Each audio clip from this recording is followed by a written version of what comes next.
Primeira carta de Paulo aos Tessalonicenses, capítulo 2.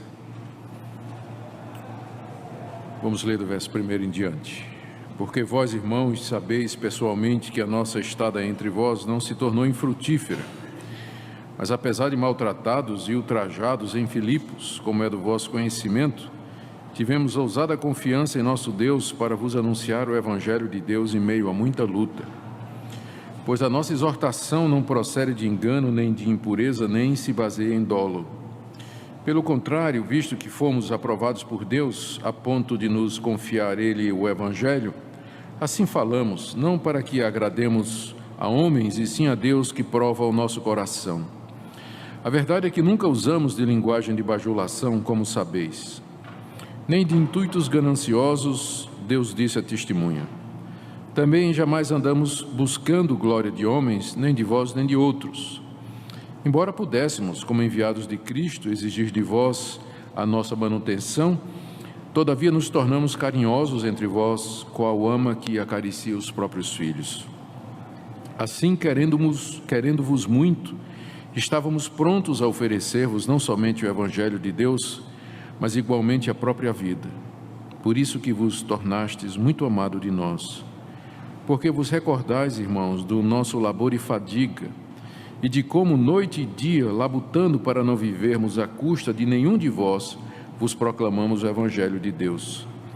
Vós e Deus sois testemunhas do modo porque piedosa, justa e irrepreensivelmente procedemos em relação a vós outros que credes. Sabeis ainda de que maneira, como o Pai a seus filhos, a cada um de vós, exortamos, consolamos e admoestamos, para viverdes por modo digno de Deus, que vos chama para o seu reino e glória. Amém. Até aqui a leitura da palavra de Deus.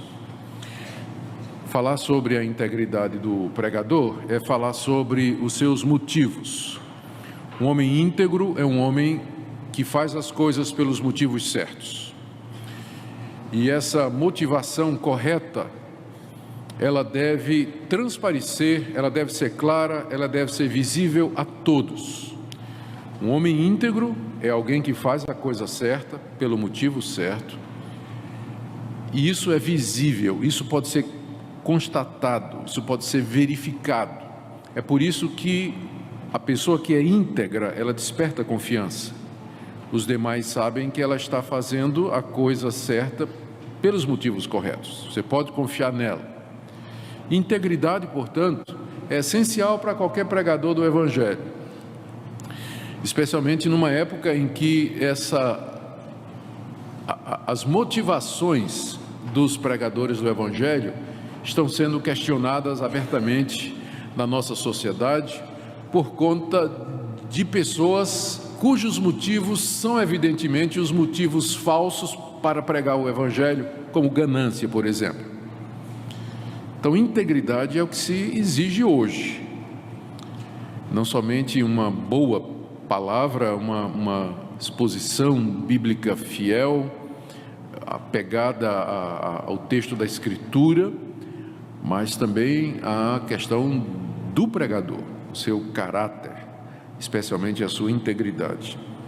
Há muitas passagens nas cartas de Paulo onde nós poderíamos expor esse tema, mas eu creio que essa que nós acabamos de ler, na primeira carta que ele escreve aos Tessalonicenses, ela se presta muito bem ao meu objetivo nesta manhã, ou seja, de mostrar a necessidade da motivação correta. Estamos falando de integridade, tem a ver com motivação, a necessidade das motivações corretas, e não somente isso, a necessidade de que elas sejam claras para aquelas pessoas que nos conhecem, porque a gente não somente tem que ser íntegro, a gente tem que parecer íntegro. As pessoas têm que olhar para nós e dizer, essa pessoa é íntegra, e há provas concretas e evidentes disso aí. Deixe-me ambientar aqui a nossa passagem, que acabamos de ler. Paulo havia estado em Tessalônica, juntamente com seus auxiliares, para pregar o Evangelho, como parte das suas incursões missionárias. Nós encontramos o relato no livro de Atos, capítulo 17, do verso 1 até o verso 9. Durante 3 semanas ele prega o Evangelho ali na sinagoga dos judeus. Um grupo não sabemos o tamanho, mas suficiente para causar uma confusão, se revolta com a pregação de Paulo, enquanto que outro grupo, também não sabemos o tamanho, resolve crer e seguir a mensagem do apóstolo Paulo.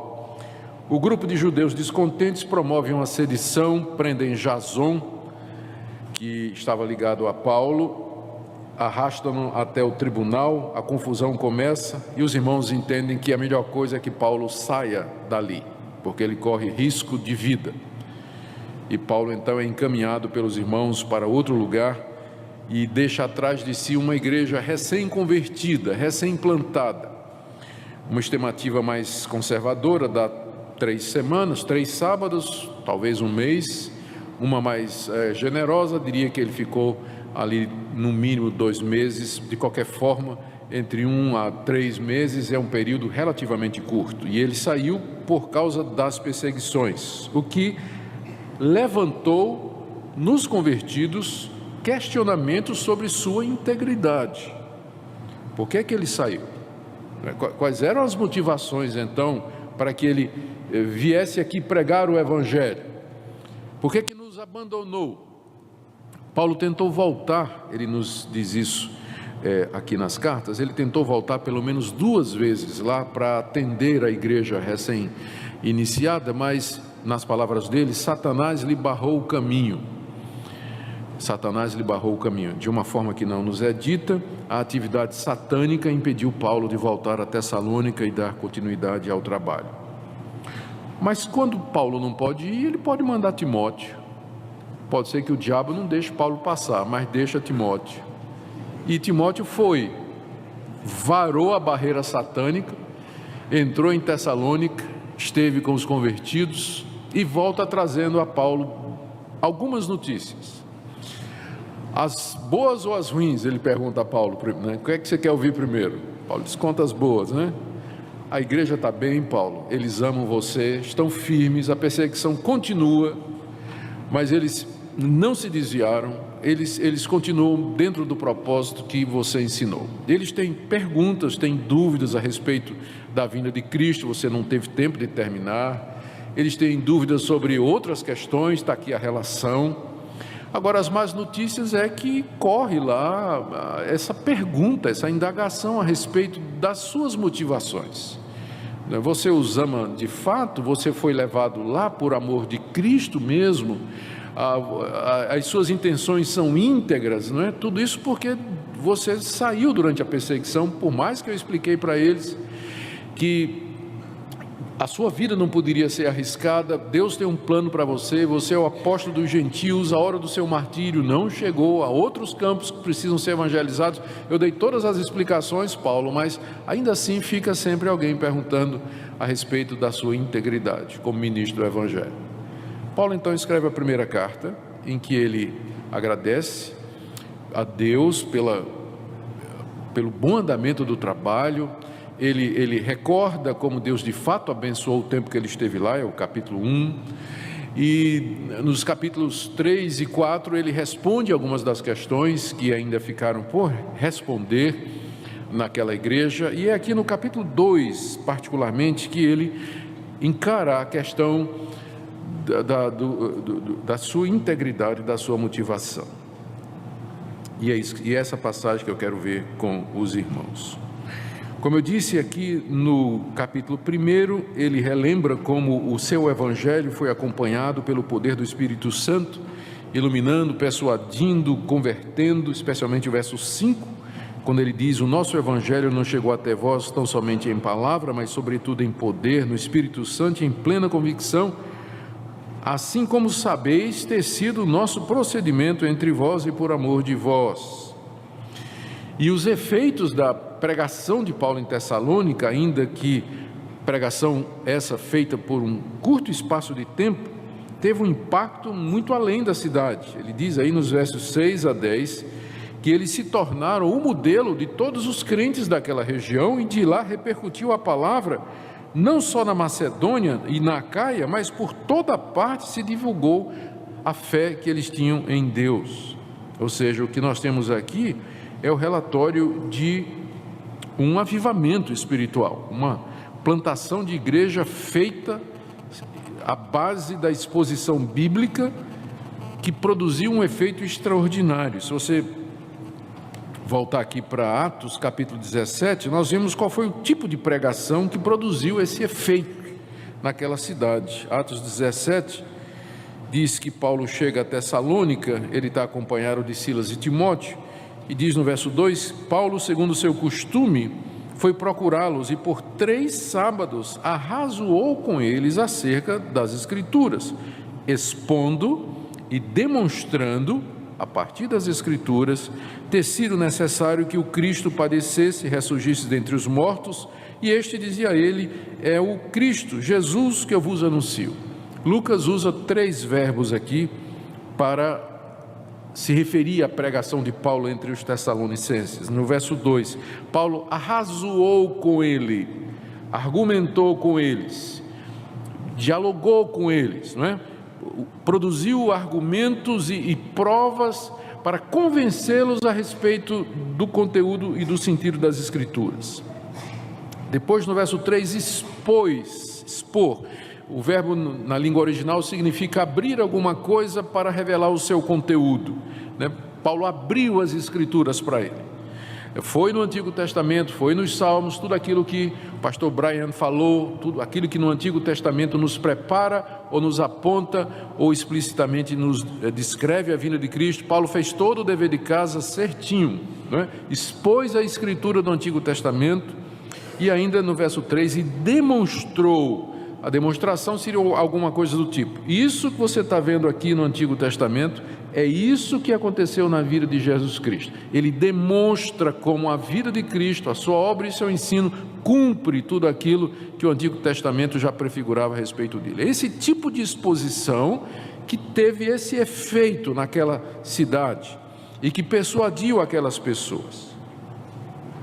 E agora, voltando para a carta que Paulo escreve a eles, Paulo explica seus motivos. E aqui há uma relação extraordinária entre um pregador íntegro, motivado corretamente, e a exposição das Escrituras. Deus é tão bom que Ele vai usar a exposição da Escritura como Ele lhe apraz. Mas a história mostra e a Bíblia nos ensina a esperar que Deus usará mais e Deus abençoará mais aquele expositor da Escritura que for íntegro nas suas motivações. Isso não quer dizer que ele sempre vai ter resultados similares ao de Paulo, mas no mínimo ele vai ser fiel, e Deus no tempo dele haverá de honrar. Como eu disse, esse assunto da integridade é extremamente importante, hoje mais do que nunca, quando pastores, missionários, obreiros e os cristãos em geral são vistos com suspeita e desconfiança pela nossa sociedade brasileira, não só brasileira, no mundo todo. Vamos começar então. Primeiro, vamos fazer aqui um apanhado das suspeitas que estavam sendo levantadas contra Paulo e que estavam circulando como boato na igreja pelo fato dele ter saído da cidade para preservar a sua vida. Lembremos que naquela época, por definição, ser missionário entre os gentios já era alguma coisa suspeita. Havia itinerantes entre os pagãos, havia os sofistas, eram filósofos ambulantes que iam de cidade em cidade, chegavam na praça pública, reuniam uma multidão, começavam a expor as suas ideias com o objetivo de atrair a atenção e a simpatia dos ouvintes, e depois eles passavam o chapéu. Então, esses sofistas, como eram chamados, ou os missionários das religiões pagãs, eles viviam às custas dos ouvintes. O sustento deles dependia de quão hábeis eles eram de angariar pessoas interessadas e convertidos. Eles se valiam de retórica. Lembrem que o primeiro manual de retórica vem exatamente do mundo grego. Os gregos valorizavam muito a retórica, o uso de palavras calculadas e escolhidas, a entonação da voz, a linguagem persuasiva. Tudo isso fazia parte do ferramental do itinerante, que pregava de cidade em cidade, filósofo ou missionário. Eles emocionavam as multidões, eles eram capazes de fazer a multidão chorar num determinado momento, no momento seguinte fazê-las rir, e via de regra a mensagem era o meio. O foco não era tanto no conteúdo do que era dito, mas como era dito. A retórica, a capacidade, a cultura demonstrada, o uso escolhido de palavras. Por isso que essas pessoas eram consideradas como impostoras, frequentemente como hipócritas, porque eles falavam de coisas que eles realmente não acreditavam. A intenção deles era recolher recursos no final, ganhar dinheiro, e não poucas vezes seduzir as mulheres que caíam na sua lábia. Então havia de fato já um estigma contra os missionários pagãos e os sofistas itinerantes naquela época, e Paulo podia facilmente ser confundido com um deles, ou mais um deles. Pela defesa que Paulo faz aqui, nós podemos reconstruir a acusação que lhe era lançada, especialmente no verso 3 da passagem que nós lemos, onde ele parece estar se defendendo. Ele diz: pois a nossa exortação não procede de engano, nem de impureza, nem se baseia em dolo. A nossa exortação aqui significa a mensagem dele, e é uma boa descrição da pregação e exposição do Evangelho. Ela é uma exortação, significa que ela tem um caráter prático. A exposição bíblica ela não pode ser apenas um desvendado conteúdo da Escritura, mas também o relacionar aquele conteúdo com a consciência dos ouvintes. Isso geralmente se faz através da exortação. Tem gente que é muito boa em exegese, mas péssima em homilética. É bom entender o texto, descobrir o seu significado, sentido no original, mas a pergunta é, como é que isso vai ajudar a Dona Maria, que veio para a igreja carregada de problemas e que segunda-feira tem que colocar comida na mesa e não tem nada? Então, exortação, né? A ideia de que a exposição é prática. Então, Paulo define a sua pregação como sendo uma exortação. Ele diz: a nossa exortação aí no meio de vocês, ela não procedeu de três coisas, ou seja, ela não foi originada, ela não foi provocada, primeiro, engano, ou seja, o desejo de enganar, de se aproveitar de vocês através de palavras lisonjeiras. Eu não fui enganar vocês e não estou sendo enganado. A minha exortação não teve origem na minha intenção de enganar vocês para me aproveitar de vocês. Então, já vemos qual era a primeira acusação, né? Que Paulo, na verdade, esteve lá na cidade, mas ele não era íntegro. Ele parecia ser uma coisa, mas na verdade ele estava querendo enganar as pessoas para tirar proveito delas. Ele continua no verso 3: a nossa exortação não procede de impureza. Essa palavra aí, a palavra akatásia no grego, ela geralmente está associada com a palavra porneia no Novo Testamento, aparece muito juntas as duas, o que dá a entender que Paulo, por impureza aqui, se refere à impureza sexual ou à sensualidade. E o que ele está dizendo assim, a minha exortação, ou seja, a minha pregação para vocês, não foi motivada por desejos impuros de imoralidade, para enganar as mulheres entre vocês, seduzi-las e ter relações com elas, como os sofistas fazem e os missionários pagãos fazem. Ou seja, a minha intenção também não era de imoralidade, minha intenção não era enganar vocês, a minha intenção também não procedia disso. E terceiro, pois a nossa exortação não se baseia em dolo. Dolo aqui é uma palavra grega que era usada inicialmente para a isca que se colocava no anzol para atrair o peixe. Não é interessante? E com o passar do tempo passou a significar qualquer sorte de artimanha que alguém usa em benefício próprio. É aquilo que você usa para enganar a pessoa, para se aproveitar dela. Isso é o dolo. E que mais adiante Paulo vai definir como intuito ganancioso. Em geral, o que Paulo está dizendo aqui é o seguinte: vocês estão tem gente dizendo aí que eu estive pregando o Evangelho movido por amor ao dinheiro, usando o engano como estratégia e querendo me aproveitar sexualmente das pessoas aí. Mas eu quero dizer para vocês, diz Paulo, que minha intenção não era essa. Não, a minha exortação não procedeu disso, não foi motivada por isso. Paulo pode até dizer isso, mas a pergunta é, como é que ele prova isso? Porque intenção é uma coisa de dentro do coração, não é verdade? Intenção é uma coisa lá de dentro do coração. No que se segue, Paulo vai fazer o seguinte, a metodologia dele, ele vai pegar cada uma dessas 3 acusações e vai dizer, eu não fiz isso, o que eu fiz foi isso, e a prova é essa.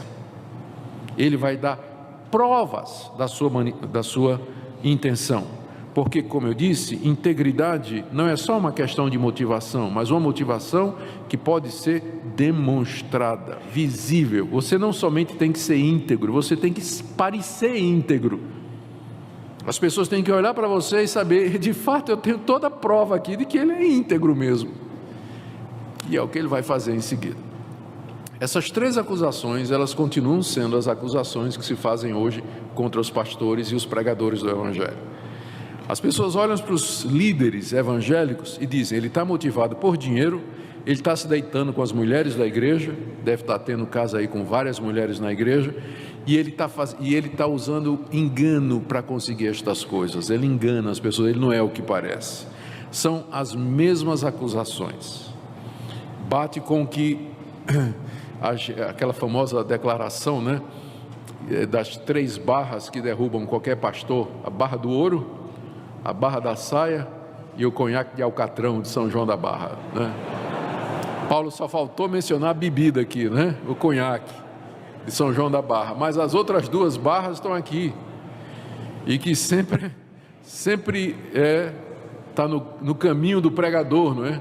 A barra da saia e a barra do ouro.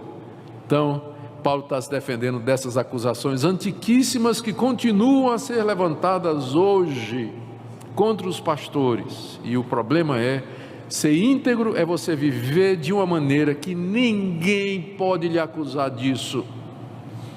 Ninguém vai poder lhe acusar disso como pregador. É isso que é ser íntegro, é viver dessa maneira. Vamos ver como Paulo se defende aqui. Primeiro ele faz uma defesa geral, né? Versos de 1 a 3. Porque vós, irmãos, sabeis pessoalmente que a nossa estada entre vós não se tornou infrutífera. Vocês sabem que o tempo que eu passei pregando o Evangelho aí, ele não foi em vão, produziu muito fruto. A prova, vocês são a prova disso. Verso 2.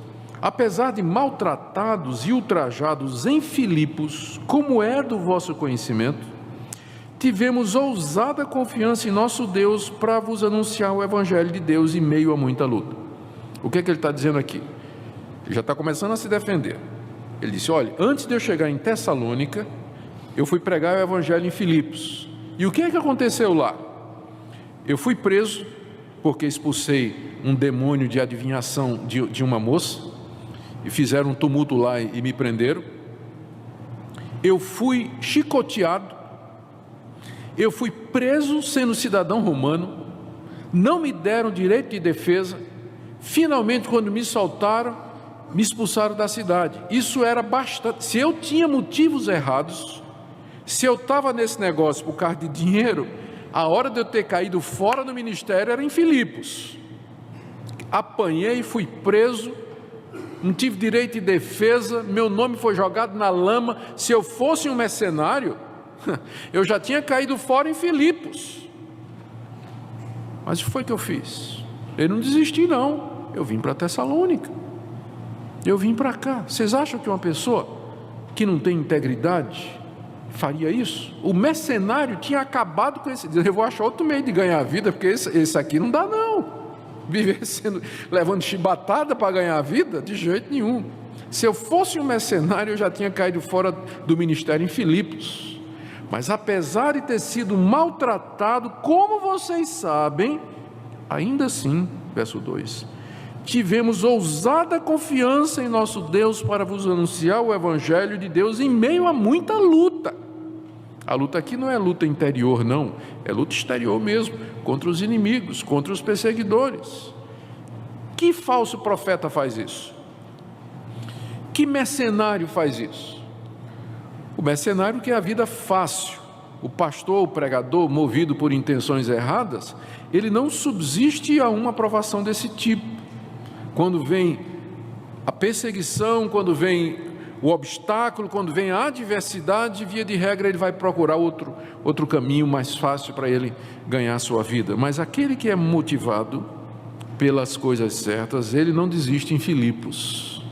De lá ele vai para Tessalônica, como Paulo fez. E ele diz por que ele fez isso, verso 3. Porque a nossa exortação, a nossa pregação, ela não procede de engano, nem de impureza e nem se baseia em dolo, porque se fosse, eu nem tinha chegado em Tessalônica, que não valia a pena.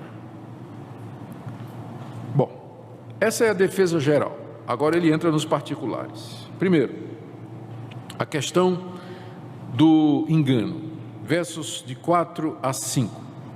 Ele diz: pelo contrário, ou seja, aqui no grego é um enfático, não é? Coloca um contraste enfático. Pelo contrário, visto que fomos aprovados por Deus a ponto de nos confiar Ele o Evangelho, assim falamos, não para que agrademos a homens, e sim a Deus que prova o nosso coração. A verdade é que nunca usamos de linguagem de bajulação, como sabeis.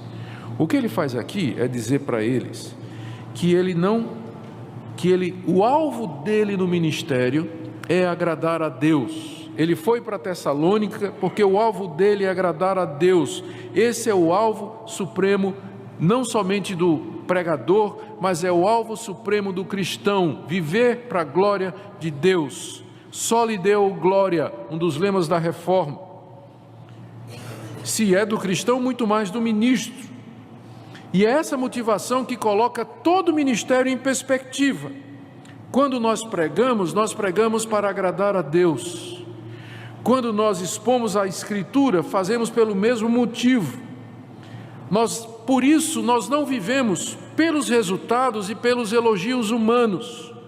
Quando você se vê muito preocupado em receber elogios e ver resultados, isso já pode ser uma indicação de que a sua motivação está errada. Você está querendo o agrado do homem, você está querendo a resposta positiva do homem, mas se você vive como pregador para agradar a Deus, então você vai buscar o favor de Deus em primeiro lugar e não o favor humano.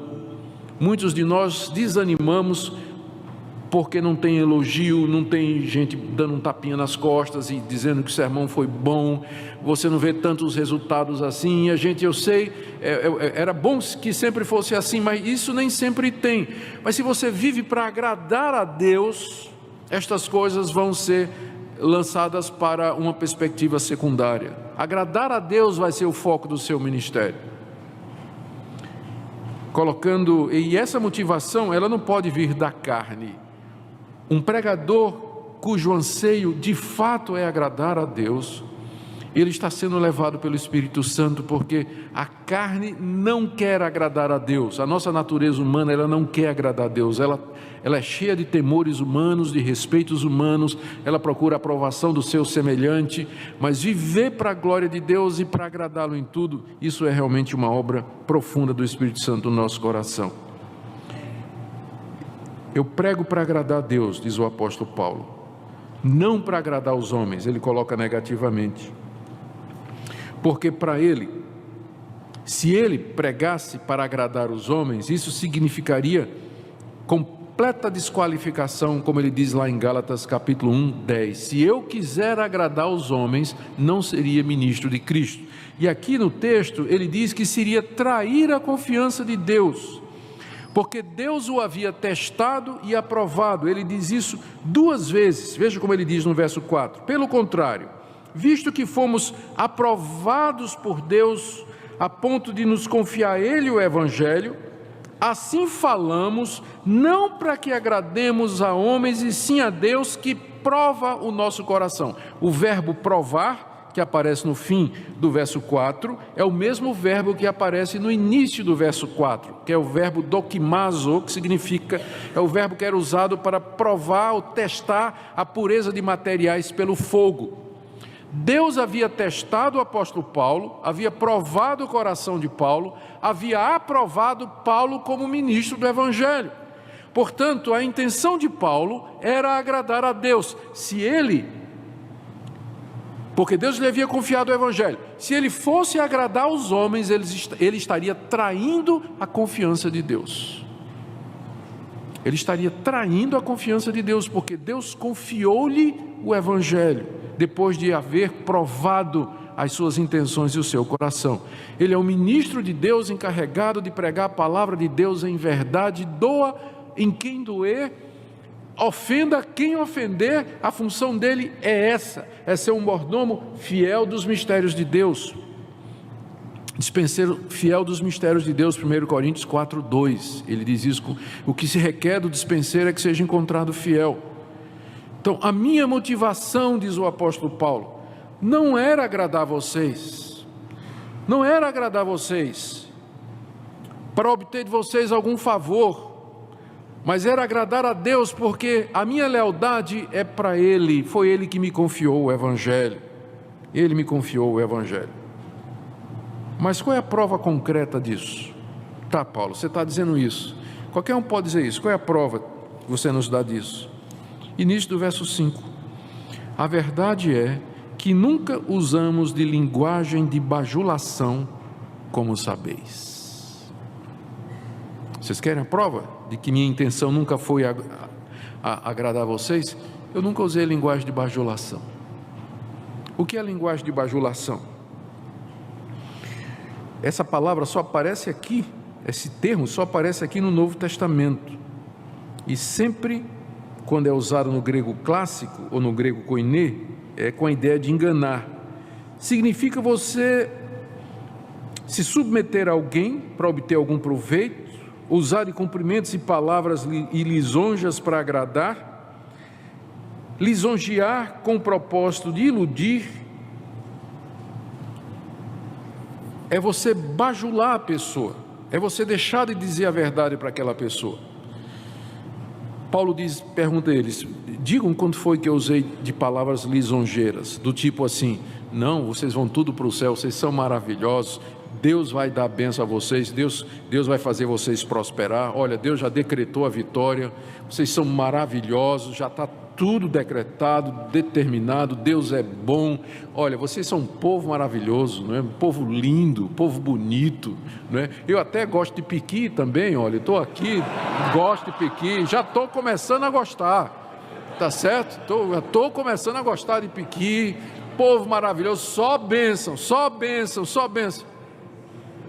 Paulo diz: eu nunca usei de linguagem desse tipo com vocês, eu sempre disse a verdade a vocês, eu sempre preguei a palavra de Deus em verdade, porque minha intenção nunca foi agradar vocês. Se eu quisesse agradar vocês, eu estaria com palavras bonitas, elogiando vocês, bajulando vocês. Perceberam? Ele tinha prova de que ele nunca quis agradar a igreja. A prova que ele dava, ele diz aqui: vocês sabem, me diga um sermão, ou me diga uma conversa, alguém aí me diga alguma conversa em que eu bajulei alguém para tentar tirar proveito. Gente, hoje isso é o que mais acontece no ministério.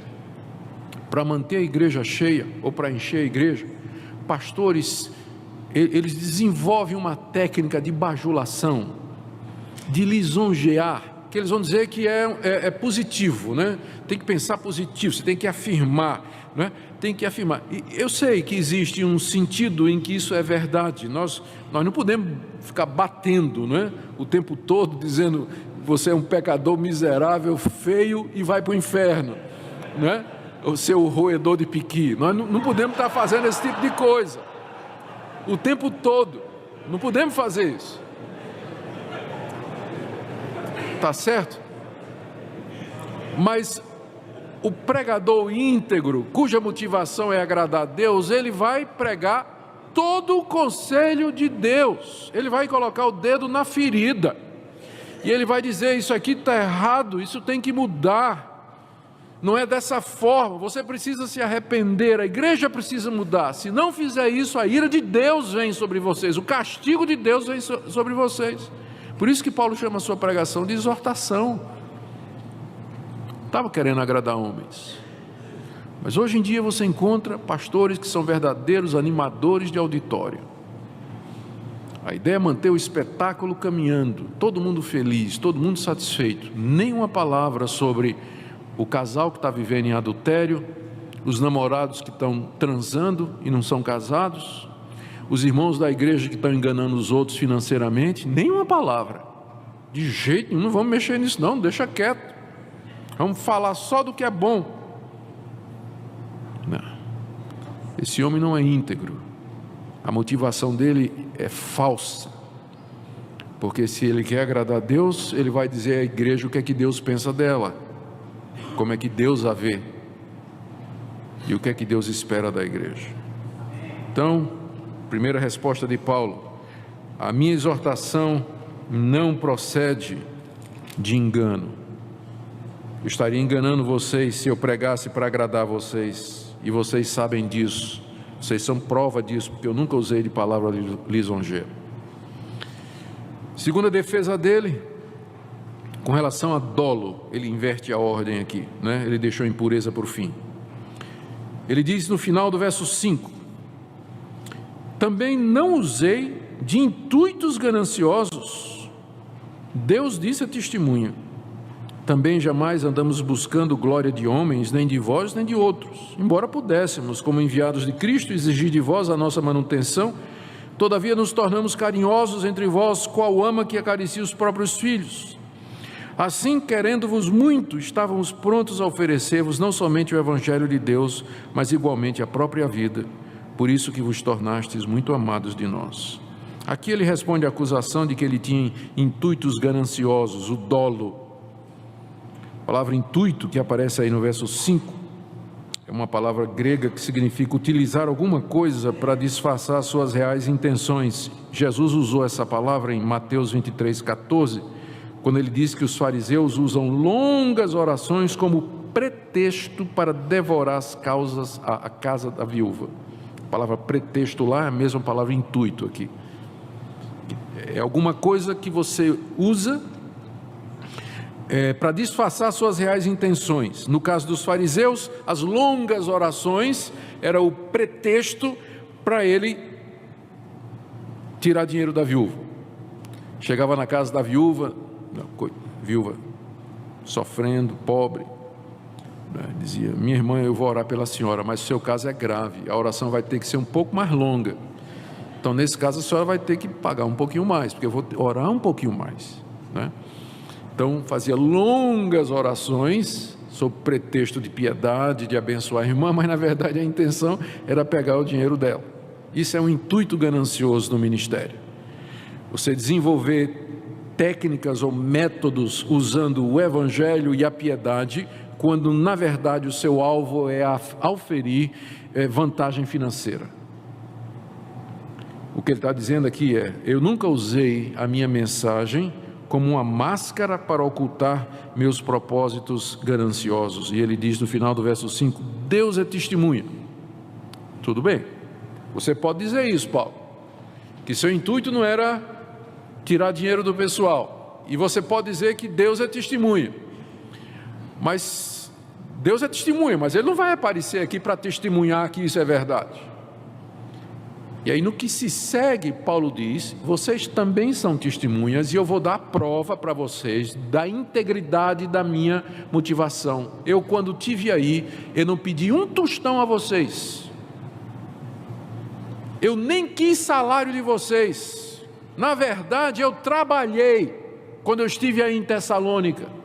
Por que vocês estão me acusando de ter intenção gananciosa? Eu tenho provas de que a minha intenção não é essa. Deus é testemunha, mas vocês também são. Veja como ele desenvolve isso aí. Ele diz no verso 6 que ele não jamais andamos buscando glória de homens, nem de vós, nem de outros. Glória aqui pode ser o elogio humano, a valorização humana, o aplauso humano, mas no contexto é melhor entender como sendo um hebraísmo. A palavra glória em hebraico, kabod, ela significa peso e é usada para riqueza. O homem glorioso no Antigo Testamento é um homem pesado. Pesado porque ele está cheio de anel, está cheio de pulseira, está cheio de colar e barra de ouro nas vestimentas, né? Então ele é um homem glorioso, né? O peso, a palavra para glória é a mesma palavra para peso, é isso que significa. Talvez Paulo esteja usando nesse sentido, quando ele diz assim: jamais andei buscando glória de homens, ele está dizendo, nunca fui atrás do dinheiro dos homens, ou um prestígio, talvez seja a melhor tradução, um prestígio que fosse recompensado financeiramente. Eu nunca andei atrás de um prestígio que fosse recompensado financeiramente. A prova concreta, verso 7. Eu podia exigir isso de vocês como enviado de Cristo. A palavra enviado aqui no original, apóstolo. Embora como apóstolo de Cristo, eu podia exigir isso de vocês, porque Cristo diz que aquele que prega o Evangelho, viva do Evangelho. Mas ele não usou esse direito. Ao contrário, verso 9: vos recordais, irmãos, do nosso labor e da nossa fadiga, de como noite e dia, labutando para não viver à custa de nenhum de vós, vos proclamamos o Evangelho de Deus. Ele usa 3 ilustrações aqui, ou três pontos aqui, né? Ele diz assim, que ele fez isso como uma ama que acaricia seus filhos, verso 7. Nos tornamos carinhosos entre vós, qual ama que acaricia os próprios filhos. Trabalhou duro, verso 9, e a razão, ele diz aqui, a verdadeira motivação, verso 8. Assim, querendo-vos muito, estávamos prontos, não a tirar de vocês, mas a oferecer, não somente o Evangelho de Deus, mas igualmente a nossa própria vida, por isso que vos tornastes muito amados de nós. Gente, o pregador do Evangelho, o pastor, ele não somente não pode ser ganancioso, nem ter intuito ganancioso, mas ele tem que parecer assim. Porque às vezes, sem querer, o pastor faz alguma coisa na igreja e o pessoal lança dúvida se o negócio dele realmente não é dinheiro. Um negócio, uma propriedade, uma maneira de ser, determinados gastos. E o pessoal pergunta. Você não somente tem que estar livre do amor ao dinheiro, mas você tem que parecer que está livre do amor ao dinheiro. Você tem que poder provar que você está livre. Tem pastor que na hora de reajustar o salário para o ano que vem, o pau quebra no conselho,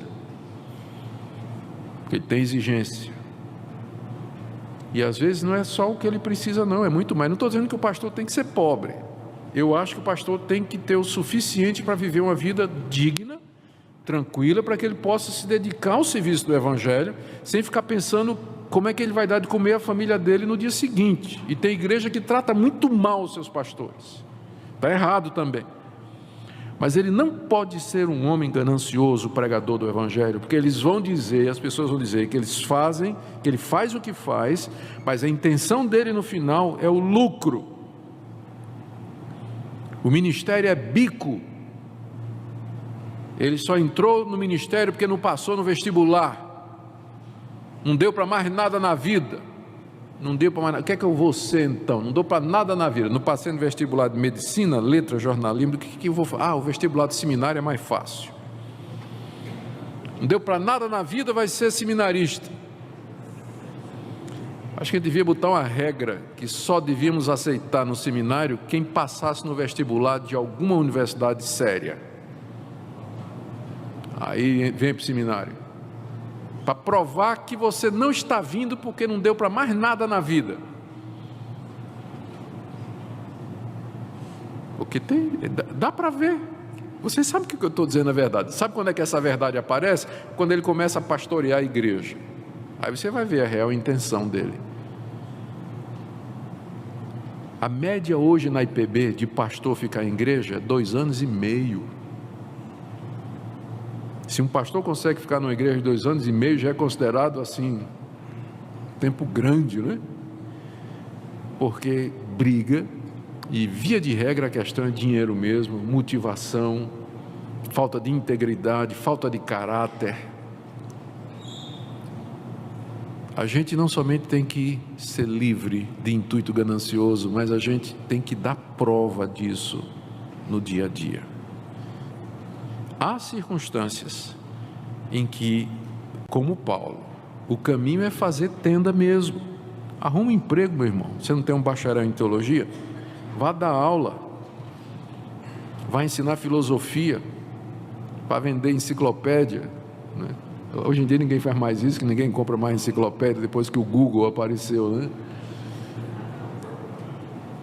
Às vezes você vai ter que fazer isso, dependendo da situação. Mas a pergunta é: você entrou no ministério por quê? Para ser rico? Então vou lhe garantir que esse não é o melhor lugar para você ser rico. Não é. Não é. Ou seja, veja como ele termina no verso 9.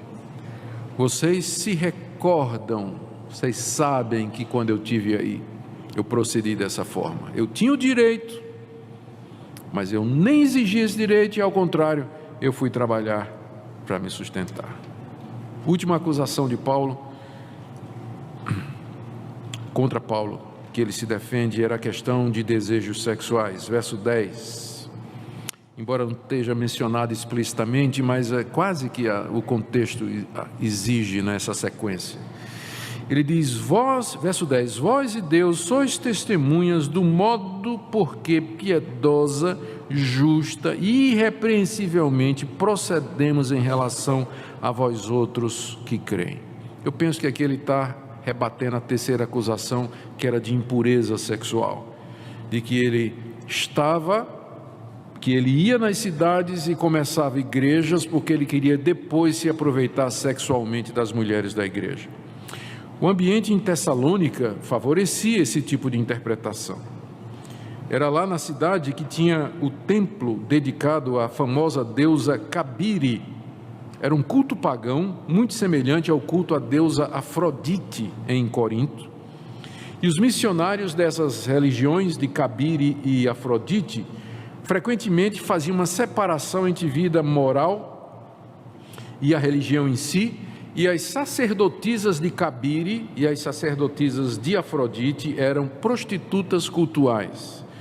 Significa que no ritual de adoração a essas deusas, geralmente esses cultos eram cultos agrícolas, eles tinham a ver com o movimento ou tempo de fecundação da terra e o florescimento. Ele seguiu a sequência das estações para encenar a fecundidade da terra e a terra dar o fruto. As sacerdotisas tinham relações sexuais com os adoradores nos templos onde havia locais para isso. Eram os prostíbulos daquela época. Havia uma ligação entre o motel e o templo da igreja, era tudo no mesmo lugar e via de regra eram as mesmas pessoas. Então, lá em Tessalônica era fácil um religioso ser acusado de estar envolvido com prostituição.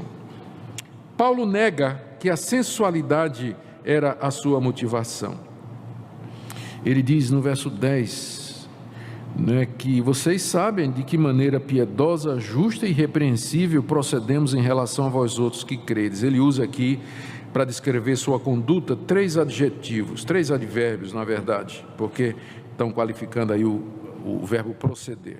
O primeiro advérbio é o verbo piedosamente, que tem a ver com a maneira de agradar a Deus. O segundo advérbio é justamente, de maneira justa, que tem a ver com a relação com os homens. E o terceiro advérbio é de maneira irrepreensível, ou seja, de forma a nenhum defeito poder ser achado nas duas coisas anteriores, na piedade e na justiça de Paulo. O que ele está dizendo aqui é o seguinte: vocês sabem que eu me comportei irrepreensivelmente com relação a Deus e aos homens. Não tem nenhuma moça nenhuma garota, nenhuma adolescente, nenhuma mulher casada nessa igreja que possa se levantar agora e me acusar de fazer alguma investida ou atentado ao pudor. Que se levante. É isso que ele está dizendo. Sou irrepreensível. Eu quero ver se levantar uma mulher casada, solteira, moça, e ter contra mim alguma coisa e dizer: ele investiu contra mim, ele veio com conversa para mim, veio com lábio, ele se encostou em mim, ele pegou em mim, ele veio com insinuações. Era bom que todo pastor fizesse isso, né? É bom que todo pastor fizesse isso, porque uma das causas maiores de desgraça no ministério é exatamente isso. O pastor não somente ele tem que ser fiel a sua mulher, mas ele tem que parecer fiel na maneira como ele trata o sexo oposto. Eu não sou contra dar beijinho. Boa noite, pastor, beijinho aqui, beijinho ali. No Rio é 3, né? São Paulo é 1. Não estou dizendo isso, mas tem limites. E tem pastor que parece que não sabe o limite de cumprimentar as irmãs, ou de consolar as irmãs, né? Ou de aconselhar as irmãs. Boa parte das desgraças começa no gabinete pastoral. Começa no gabinete pastoral. Então os pastores precisam tomar cuidado com relação a isso também. Ele não somente tem que parecer que é puro de intenções com relação a isso. Aliás, ele não somente tem que ser puro de intenções, mas ele tem que parecer. Ele pode dizer, como Paulo aqui: vocês sabem de que maneira irrepreensível eu andei no meio de vocês. Esse é o pastor íntegro. Ele não, e ele invoca Deus, aqui ele invoca Deus como testemunho, né? Verso 10, vós e Deus. Interessante que nos dois outros casos, num caso ele invoca só o testemunho da igreja, no outro ele invoca o de Deus e dá provas, e aqui no último ele invoca Deus e vocês são testemunhas. Não é só diante da igreja não, mas diante de Deus eu posso dizer isso, afirma o apóstolo Paulo. De que maneira piedosa, justa e irrepreensível eu procedi com vocês. E ele termina com a apologia final, versos 11 e 12. E sabeis, notaram quantas vezes a palavra sabeis aparece aqui? É porque Paulo está usando como testemunha da sua integridade o próprio testemunho da igreja. Vocês sabem disso, vocês se recordam, vocês se lembram. Ele pode apelar para isso. Vocês sabem ainda de que maneira, como o pai a seus filhos, a cada um de vós exortamos, consolamos e admoestamos para viver de modo digno de Deus que vos chama para o seu reino e glória. Vocês se lembram da minha pregação? O tempo todo era exortando, consolando, admoestando. Vamos viver de maneira digna de Deus, porque Deus nos chama para o seu reino e glória. E é o nosso Deus, e o seu reino é glorioso, é santo. Termino. Meu tema é a integridade do pregador. Integridade tem a ver com motivação. E não somente com motivação, mas com a demonstração concreta, clara, visível, testemunhal de que você é íntegro. Que não basta você dizer assim. O pastor não pode se dar o luxo de dizer assim: não me importa o que as pessoas pensam de mim. Não me importa o que eles pensam. Eu vivo, a minha consciência é entre eu e Deus. Você está vendo Paulo fazer isso aqui? Você acha que Paulo achava que é só entre ele e Deus? Por que ele está aqui o tempo todo dando explicação para a igreja? Tem pastor que faz isso: eu não devo nada a ninguém, entre eu e Deus. Bobo. Você é um bobo. Vai perder seu ministério rápido. Você tem que dar conta sim. Você é líder de uma comunidade. E no nosso chamado, a motivação, gente, a razão pela qual nós fazemos as coisas, ela é da mais alta importância. Você tem que dar explicação, sim. é a sua consciência diante de Deus e o testemunho do povo, seu comportamento, que você pode apelar e dizer: quem de vocês aqui pode dizer, como Samuel disse, se eu roubei aqui alguém, o camelo, o jumento de alguém, lembra quando Samuel se despediu do povo? Diga que se apresente aqui, a quem eu estou devendo na igreja, de quem eu roubei o camelo, ou burro, sei lá o que é que Samuel falou lá, que se apresente agora.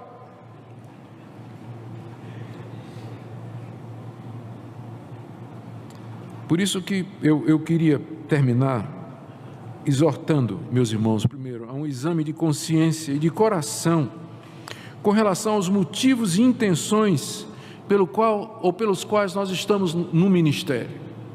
Por que nós estamos no ministério? Por que nós somos pregadores? Por que nós queremos pregar a palavra de Deus? Por que nós queremos estar à frente de um povo e dominicalmente ou algumas vezes durante a semana dirigir a palavra, orientá-los, liderá-los e pastoreá-los? Qual é a nossa intenção? Por que você escolheu isso para ser a razão da sua vida? E a pergunta também vale para os irmãos que não foram chamados para isso, mas que estão debaixo da orientação e de pregação de pastores assim. A pior desgraça do mundo é você estar debaixo do ministério de um homem que não é íntegro para com Deus. E você devia prestar atenção. Se você vai continuar debaixo do ministério de homens que não são íntegros, que não demonstram com sua vida e atitude que estão lá pelos motivos corretos, fuja disso. Fuja disso. Aqui uma palavra aos seminaristas. O meu sogro, reverendo Francisco Leonardo, que influenciou gerações na Igreja Presbiteriana do Brasil, foi reitor do Seminário do Norte, onde eu tive o privilégio de estudar. Ele dizia que todo dia ele fazia, quando ele ia para o seminário, ele fazia a Deus a seguinte oração: Deus me ajude a preparar aqueles que o Senhor mandou para cá e a botar para fora aqueles que o Senhor nunca chamou. E ele era bom nisso.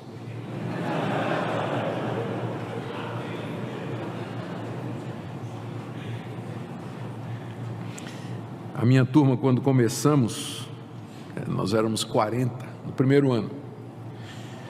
Se formaram cerca de 30.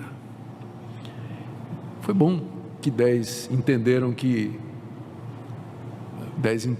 o chamado, não, eles interpretaram errado o chamado. Todo mundo conhece aquela piada velha, batida, mas eu vou contar. O seminarista que chegou, né, foi recebido no seminário, e o reitor perguntou: meu irmão, como é que você quer ser pastor? Eu quero. Por quê? Porque eu tive uma visão onde Cristo apareceu e eu vi aquelas letras assim, VPB, eu interpretei, vá pregar a Bíblia, por isso eu estou aqui. Ah, tá bom. Passou o primeiro ano, o reitor chamou ele, pegou as notas e disse: meu irmão, como foi aquela visão mesmo? Disse, não, reitor, assim, VPB, vá pregar a Bíblia. O reitor disse: não, o irmão interpretou errado, o mistério, né? Interpretou o mistério errado. Ali estava dizendo, vá plantar batata.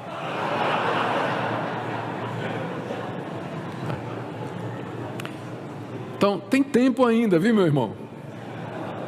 Tem tempo ainda.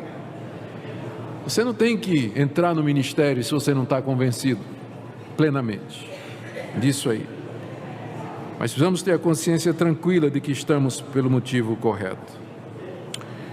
Finalmente, querido, há uma relação, eu não quero forçar essa relação, porque eu sei que na história da igreja, Deus usa quem Ele quer. Deus usa quem Ele quer. A pessoa que foi responsável para me conduzir ao seminário, despertar em mim a vocação para ser pastor e pregador, foi um pastor muito conhecido, que no primeiro mês que eu estava no seminário, ele largou a mulher e 8 filhos, e hoje é um agnóstico. Largou a mulher e 8 filhos e hoje é um agnóstico, mas foi o homem que Deus usou para me trazer para o seminário, despertou em mim a vocação pastoral. E por isso que eu não quero fazer essa relação muito estreita, porque Deus usa quem Ele quiser. Mas eu quero dizer para vocês que, de acordo com a Escritura e a história da igreja, a possibilidade de Deus usar para a sua glória de maneira mais eficaz, aqueles que são íntegros é muito maior, e que Ele vai colocar sua bênção em cima daquele que quer andar em integridade, que não é movido por engano, intuito ganancioso ou impureza, mas cujo alvo é agradar a Deus em tudo e viver para a glória de Deus, e se necessário for para isso, abrir mão até do seu direito, como Paulo abriu em Tessalônica, para não colocar empecilho ao Evangelho de Cristo. Que Deus levante nesse Brasil homens assim, porque nós estamos desesperadamente precisamos de pregadores assim. E que Ele, aqui, dessa conferência, possa despertar pessoas para isso. Amém? Vamos orar. Nosso Deus, bendizemos o Teu nome, porque na Tua graça misericordiosa, Tu nos chamas para pregar o Teu Evangelho. Tu nos confias com o Teu Evangelho depois de nos provar e aprovar. Não permita que nós traiamos, ó Deus, esse mandato que o Senhor nos deu, querendo agradar os homens ou tirar proveito da nossa função, mas usa-nos para a Tua glória. Senhor, se há pregadores, pastores, ministros, presbíteros aqui, que estão em pecado, repreende em nome de Jesus, Senhor. Traz convicção de pecado, mudança de vida, redenção plena, restauração. Ó Deus, que esse encontro seja o encontro de restauração da pregação expositiva nos nossos ministérios, e mais do que isso, do desejo intenso de viver para a Tua glória e para pregar essa palavra, em nome de Jesus. Amém.